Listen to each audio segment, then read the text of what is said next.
6 বছরের মধ্যে প্রায় 4 থেকে 5টা বেবি কনসিভ করছি। 2 মাস 3 মাস যাওয়ার পরে পরে সে মেডিসিন নিয়ে আসে।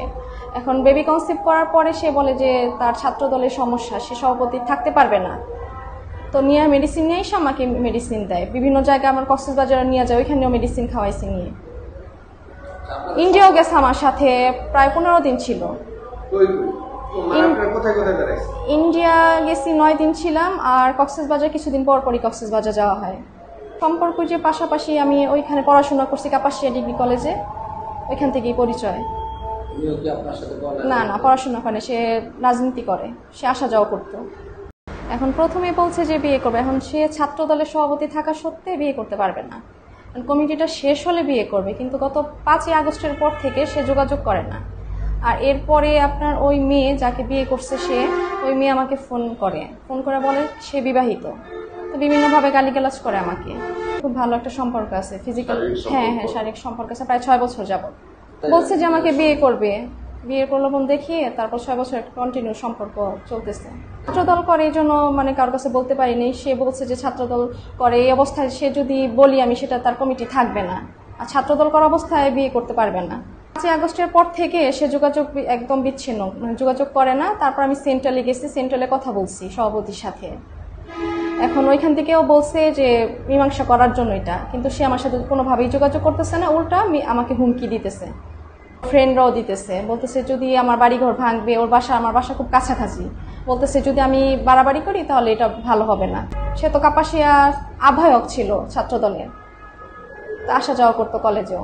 আর থানায় করলে সে তাদের সাথে তার খুব ভালো সম্পর্ক, সে যদি আবার এখানে টাকা দেয়, টাকা মীমাংসা করে ফেলে, তখন তো আমি তো আর সমাধান পাবো না। এখন চাওয়া তো আমি তাকে চাই, কিন্তু সে আমার সাথে কোনোভাবেই যোগাযোগ করে না। আচ্ছা, গত 5ই আগস্টের পরে সে আমার সাথে যোগাযোগ করে না, প্রায় 1-1.5 মাস, 3 মাস হবে না, 1-1.5 মাস হবে মনে হয়, একদম টোটালি যোগাযোগ করে না। আমি অনেকবার চেষ্টা করছি করার জন্য। তো এর মধ্যে দিয়ে আমি জানতে পারি যে সে বিবাহিত, প্রায় 1-1.5 বছর হবে সে বিয়ে করছে। এখন সেই মেয়ে আমাকে বারবার ফোন করে গালিগালাজ করে বিভিন্নভাবে, হুমকি দেয় যে আমার বাসা পুলিশ নিয়ে আসবে। এখন আমি তো আর জানি না যে সে বিবাহিত। মেয়ে বলছে, হ্যাঁ। আমি তাকে বারবার জিজ্ঞাসা করছি সে বিবাহিত কিনা, সে কখনোই স্বীকার করে না যে সে বিবাহিত। একদিন ঘুরছে পিছনে, আসা যাওয়ার পরে মানুষ ধরছে, আমার ফ্রেন্ডদেরকে ধরছে। তারপর এক পর্যায়ে আমার নাম্বার নিয়ে তারপর কথা হয়েছে। অনেক টাকা পয়সা দিছি, প্রায় আপনার 12-15 মতো হবে। শুধু বিভিন্ন জায়গায় ঘুরতে গেছি, সেটা আমি বহন করছি। আমার বাবা দেয়। দেশের বাইরে থাকে, ফ্রান্সে। হ্যাঁ, আমার ভাই থাকে জার্মানিতে, ছোট ভাই। সে আমাকে স্ত্রী মর্যাদা দিবে, নয়তোবা সে যে কোনো শাস্তি। উনি আমাকে বলছে ওকে ঢাকায় নিয়ে আসবে, পরে ওকে ঢাকায় নিয়ে আসছে শিশিরকে। আনার পরে ওকে প্রায় 6 তারিখে ঢাকায় নিয়ে আসছি মেবি। তখন সে বলছে যে সমাধানে আসবে, কিন্তু সে আমার সাথে টোটালি কোনো যোগাযোগ করে না, কথা বলে না, কোনো সমাধানে আসে নাই।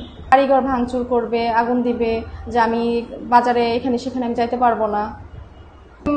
মৃত্যুর হুমকি দিছে, যে বাড়াবাড়ি আমি না করি। তো কোনো সমাধানে আসে না, যোগাযোগ করে না। আর উল্টা আমাকে বলে যে হুমকি দেয় যে আমাকে যে মেরে ফেলবে, বা আমি কোথাও গেলে যে এটা বাড়াবাড়ি যেন আমি না করতে পারি, যে আমাকে মৃত্যুর হুমকি দেয়।